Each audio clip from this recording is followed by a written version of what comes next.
ब्रह्मा गुरुर्विष्णु गुरुर्देवो महेश्वर गुरुर्साक्षात् परब्रह्म तस्मै श्री गुरवे नमः। गुरुर्ब्रह्मा गुरुर्विष्णु गुरुर्देवो महेश्वर गुरुर्साक्षात् परब्रह्म तस्मै श्री गुरवे नमः। गुरुर्ब्रह्मा गुरुर्विष्णु गुरुर्देवो महेश्वर गुरुर्साक्षात् परब्रह्म तस्मै श्री गुरवे नमः।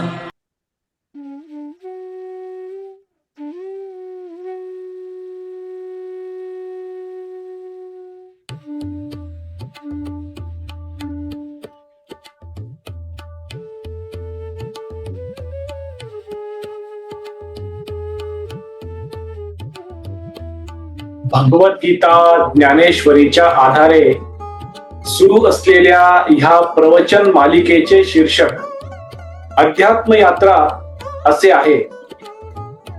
अध्यात्म यात्रेचे आजचे हे 109वे प्रवचन पुष्प आहे। ह्या अध्यात्म यात्रेत सहभागी झालेले माझे सर्व सहप्रवासी साधक बंधू भगिनी आपल्या प्रत्येकाच्या हृदयात सदैव उपस्थित व उपलब्ध असणाऱ्या भगवंतास गुरुतत्वास साष्टांग नमस्कार।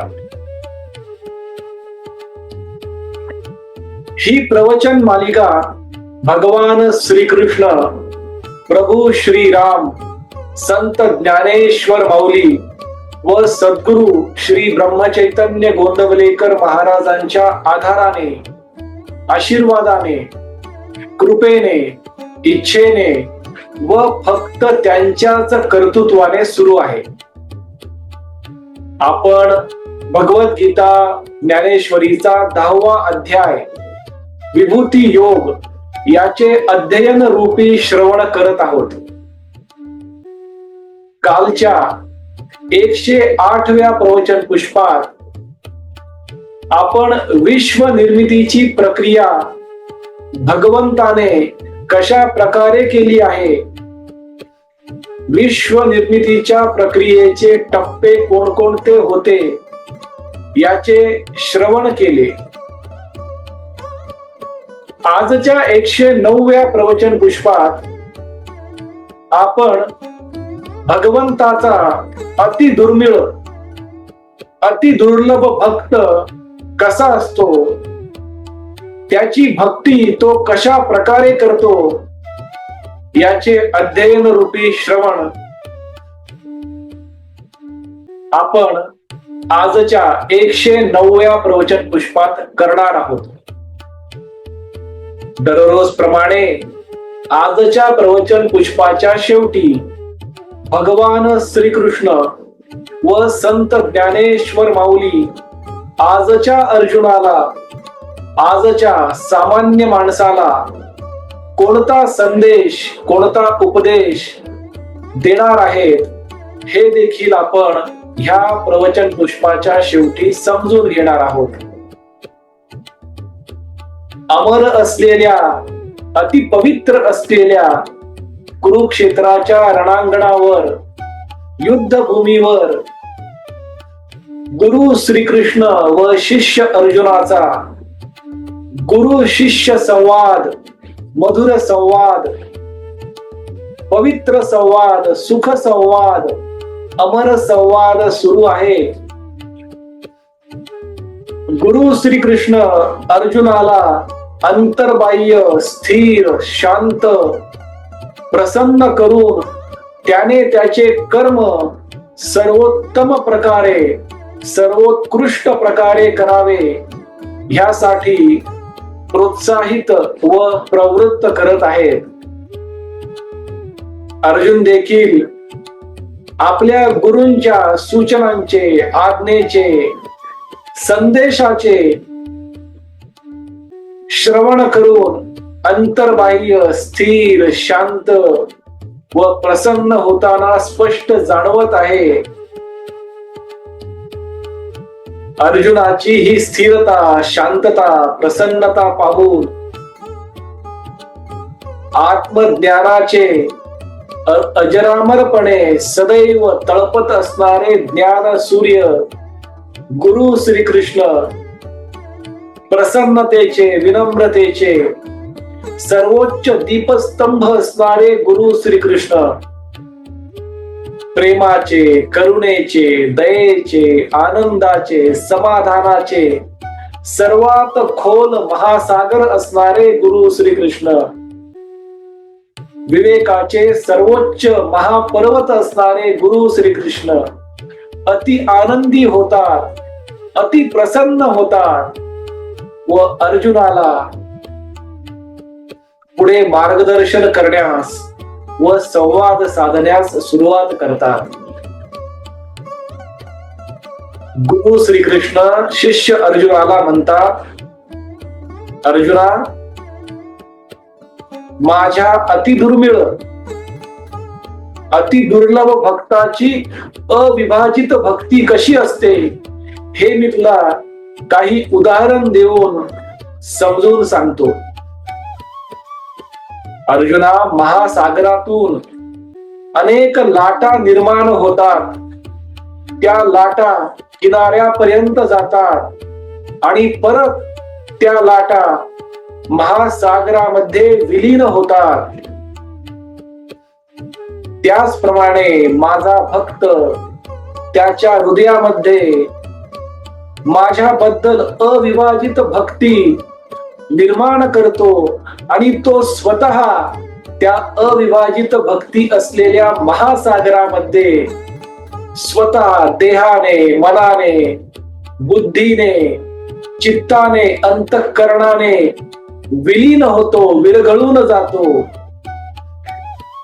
अर्जुना, ज्याप्रमाणे आकाशातून वायू निर्माण होतो, तो वायू सर्वत्र पसरतो, मुक्त छंदपणे इकडे तिकडे जातो आणि त्यानंतर तो वायू परत आकाशामध्येच जाऊन विरघळून जातो, विलीन होतो. त्याचप्रमाणे माझ्या भक्ताच्या चित्तामधून, अंतःकरणामधून माझी अविभाजित भक्ती निर्माण होते आणि त्या अविभाजित भक्तीमध्येच माझा तो अतिदुर्मिळ, अतिदुर्लभ भक्त स्वतःला विरघळून टाकतो, विलीन होतो. त्याचा देह भाव देखील त्यातच विरघळून जातो आणि तो स्वतः शिल्लक राहत नाही आणि राहते ती फक्त माझ्या भक्ताची अविभाजित भक्ती. असा हा माझा अतिदुर्मिळ, अतिदुर्लभ भक्त असतो अर्जुना.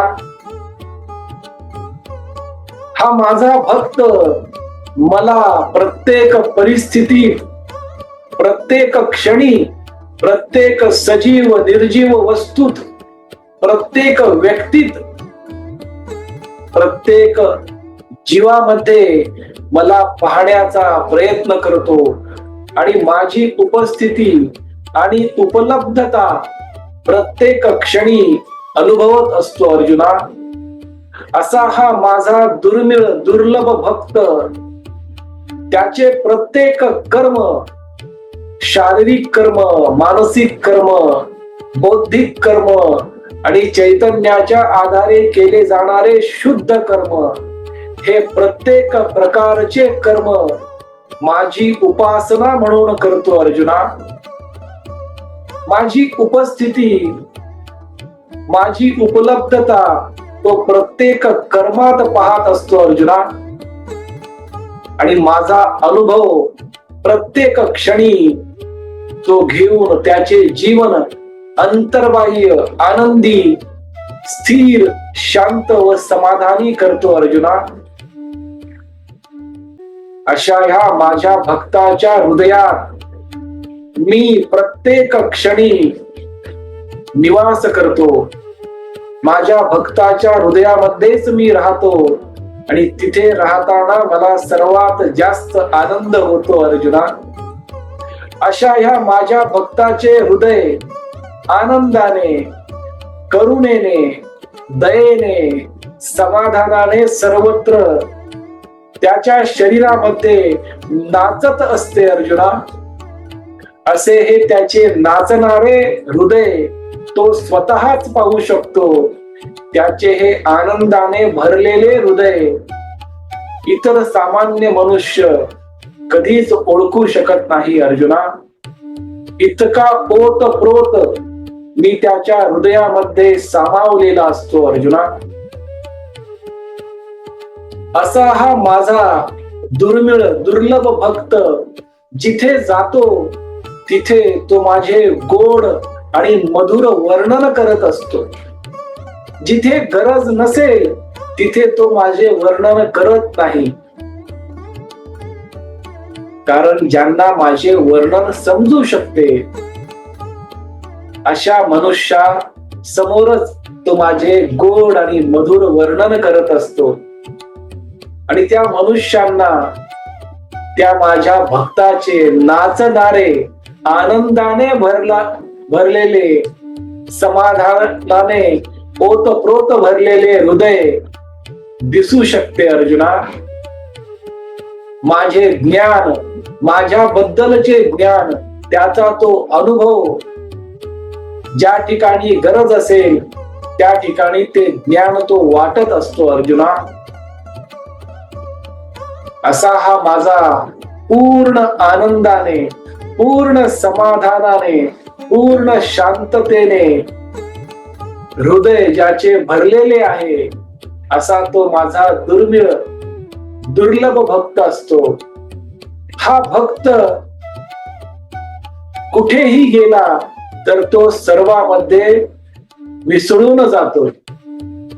मग ते मनुष्य असतील, इतर सजीव प्राणी असतील, का पंचमहाभूतांनी निर्माण झालेले निर्जीव वस्तू असतील, कोणत्याही प्रकारचा जीव असेल, झाड असेल, झुडूप असेल, फुलांचे झाड असेल, फळांचे झाड असेल, प्रत्येकाशी तो मी त्याच्यात उपस्थित आहे ह्याप्रमाणे व्यवहार करतो.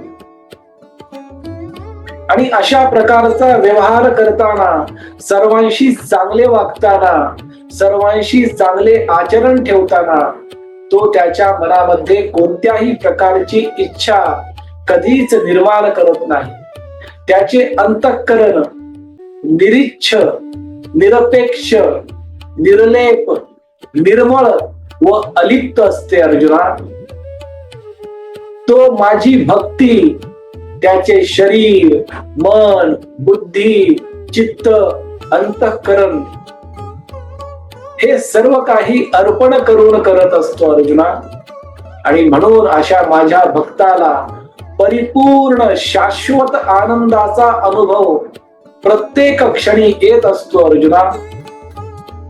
ज्याप्रमाणे एखादी नदी महासागरात संगम झाल्यानंतर ती स्वतः महासागरच होऊन राहते, त्याप्रमाणे माझा हा भक्त त्याच्या हृदयामध्ये माझी भक्ती निर्माण केल्यानंतर तो मीच होऊन राहतो अर्जुना. असा हा माझा भक्त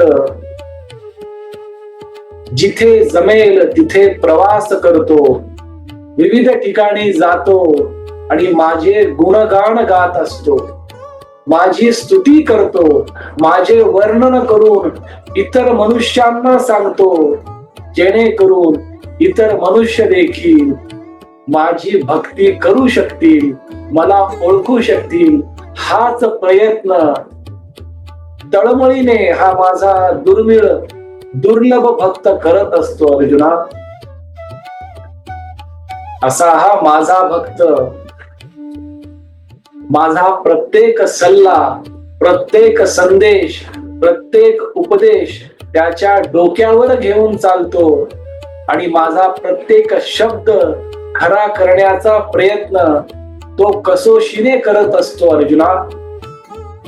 असा हा माझा दुर्लभ दुर्मिळ भक्त त्याचे जीवन अति उत्साहाने आनंदाने प्रोत्साहनपर जीवन जगत असतो अर्जुना.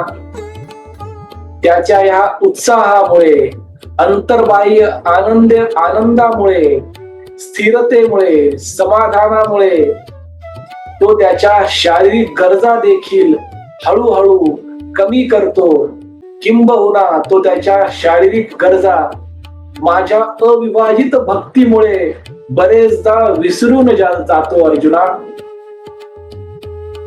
अशा माझ्या दुर्मिळ दुर्लभ भक्ताला काहीच नको असते. त्याचे हृदय समाधानाने इतके भरलेले असते की त्याला कोणतीही भौतिक वस्तू, शरीराला लागणारी बाह्य वस्तू नको असते किंवा त्याचा तो साधा विचार देखील करत नाही. असा हा माझा दुर्लभ दुर्मिळ भक्त निस्वार्थी जीवन जगत असतो. अर्जुना, प्रत्येक मनुष्याच्या जीवनाचे अंतिम ध्येय म्हणजे मोक्ष प्राप्ती, मुक्ती आणि स्वर्ग प्रवेश असतो. पण असा जो माझा दुर्मिळ दुर्लभ भक्त निस्वार्थी भक्त असतो त्याच्या पायाजवळ मी मोक्ष, मुक्ती आणि स्वर्ग आणून ठेवला तरीही तो त्याच्याकडे दुर्लक्ष करतो. त्याचे त्या स्वर्गाकडे, सौभाग्याकडे, मोक्षाकडे, मुक्तीकडे लक्ष देखील नसते. असा हा माझा निस्वार्थी दुर्लभ अति दुर्मिळ अविभाजित भक्ती करणारा भक्त असतो अर्जुना. हा भक्त त्या मोक्षाकडे, मुक्तीकडे, स्वर्गाकडे ढुंकून देखील पाहत नाही. त्याचे एकमेव कारण म्हणजे तो अंतर्बाह्य एका प्रभावशाली गोष्टींनी भरलेला आहे आणि ती गोष्ट म्हणजे शाश्वत आनंद, शाश्वत समाधान, शाश्वत शांती, शाश्वत स्थिरता, विवेक, विनम्रता, माझ्याबद्दलचे ओतपोत प्रेम, करुणा आणि प्रसन्नता या सर्व शाश्वत गोष्टींनी तो अंतर्बाह्य भरलेला असतो. त्यामुळे मोक्ष, मुक्ती आणि स्वर्ग ह्या गोष्टी त्याच्यासाठी अति क्षुल्लक होऊन बसतात अर्जुना. आणि अशा ह्या भक्ताच्या मागे मी प्रत्येक क्षणी त्याच्या पाठीशी उभा असतो अर्जुना. मी त्याच्या आसपास असतो. मी त्याच्या पाठीशी असलो, आसपास असलो तरीही तो माझ्याकडेही लक्ष देण्यासाठी त्याला वेळ नसतो. इतका तो अविभाजित भक्तीमध्ये रममाण झालेला माझा भक्त असतो. ज्याप्रमाणे एखादी आई त्याच्या तान्हुल्या बाळाच्या मागे मागे धावत असते, तो कुठे पडणार नाही ना.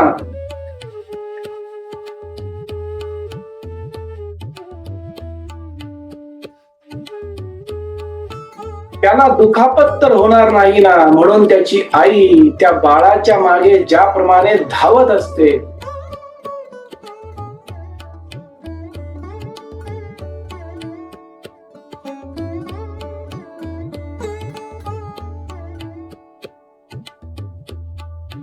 त्याचप्रमाणे मी माझ्या अशा दुर्लभ दुर्मिळ भक्ताच्या मागे प्रत्येक क्षणी उभा असतो.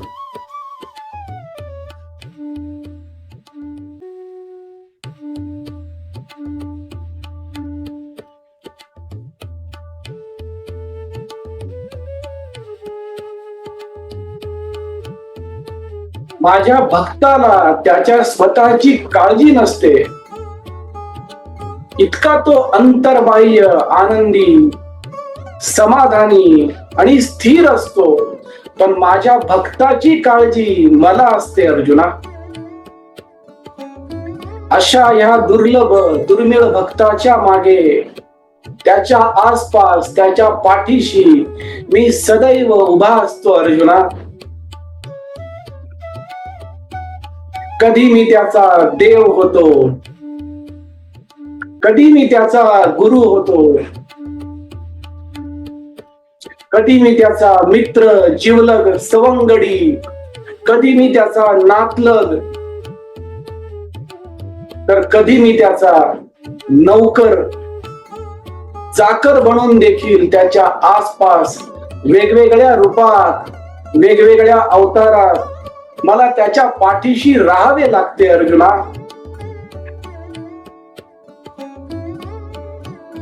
कारण माझ्या भक्ताची काळजी घेणे हे माझे कर्तव्य आहे, माझी जबाबदारी आहे अर्जुना.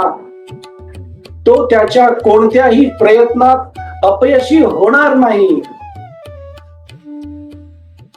याची जबाबदारी, याची काळजी मला असते अर्जुना.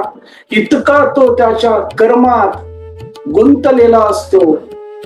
त्याचे प्रत्येक कर्म तो अविभाजित भक्तीच्या आधारे करत असतो अर्जुना. एका भक्तीशिवाय माझ्या खऱ्या भक्ताला, दुर्मिळ दुर्लभ भक्ताला आणखी काहीच नको असते अर्जुना.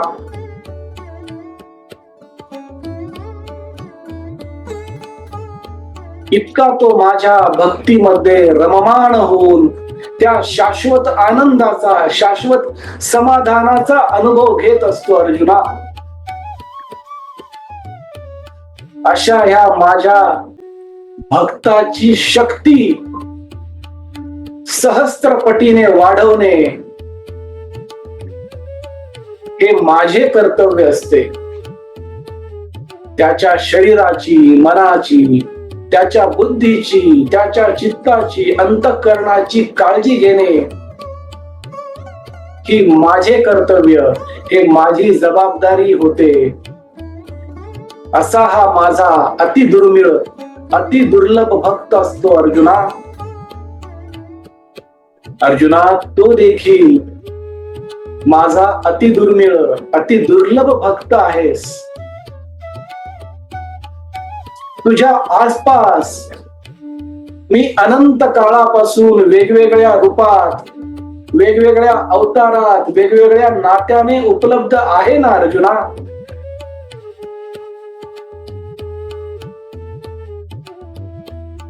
तू मला देव मानतोस, गुरु मानतोस, मित्र मानतोस, जिवलग मानतोस, नातलग मानतोस.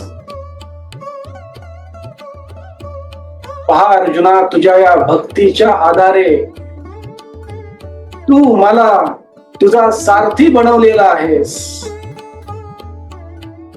आणि हा तुझा रथ हाकण्यामध्ये, तुझा चाकर, तुझा नौकर बनण्यामध्ये मला किती आनंद होत आहे अर्जुना. मी किती प्रसन्न आहे हे तरी तू बघ अर्जुना. आणि तुझ्या या भक्तीच्या आधारेच, अविभाजित भक्तीच्या आधारेच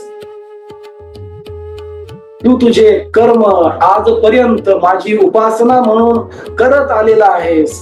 आज देखील या कुरुक्षेत्राच्या रणांगणावर तू तुझे कर्म, स्वकर्म, नियत कर्म माझी उपासना म्हणूनच कर अर्जुना.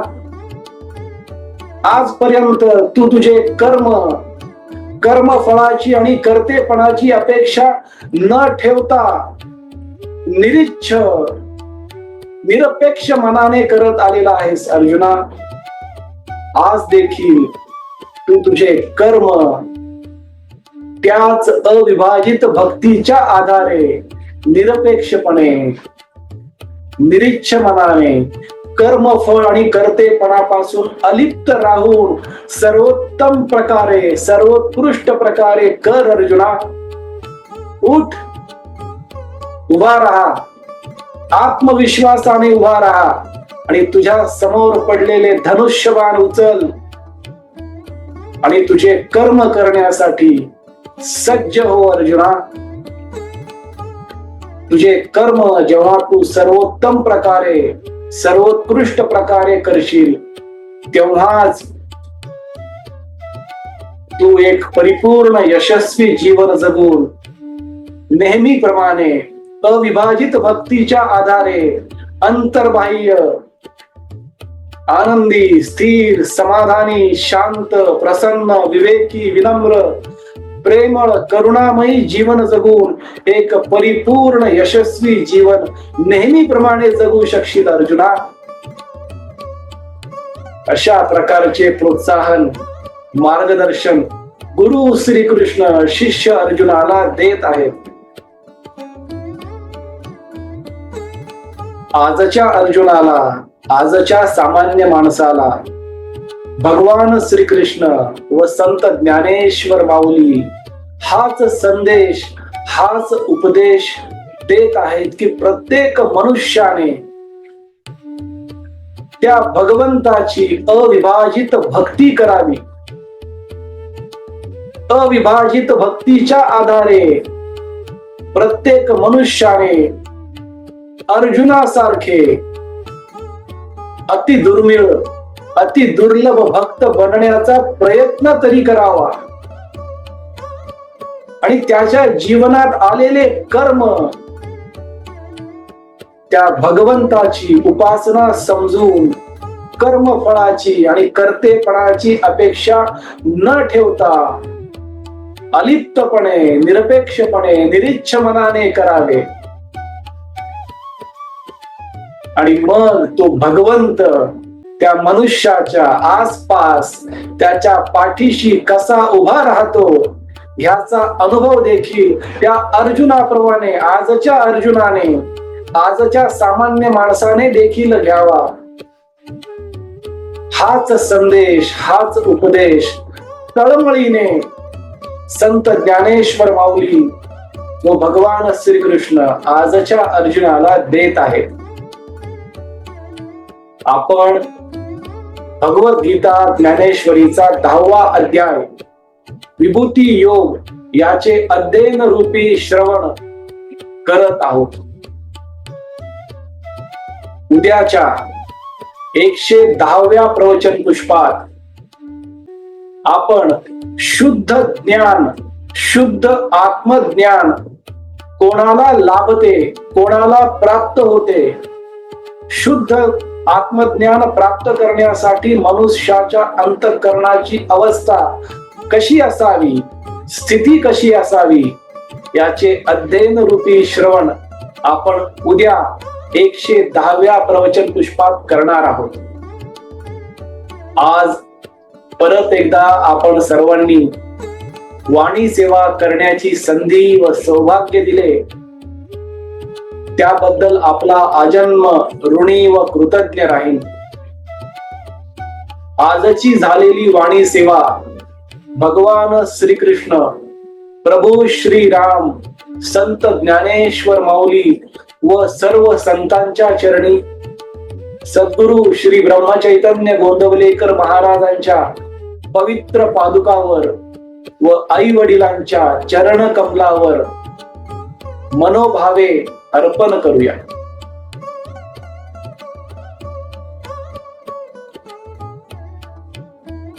हरे राम राम राम हरे हरे, हरे कृष्ण कृष्ण कृष्ण हरे हरे, हरे राम राम राम हरे हरे, हरे कृष्ण कृष्ण कृष्ण हरे हरे. सद्गुरुनाथ महाराज की जय.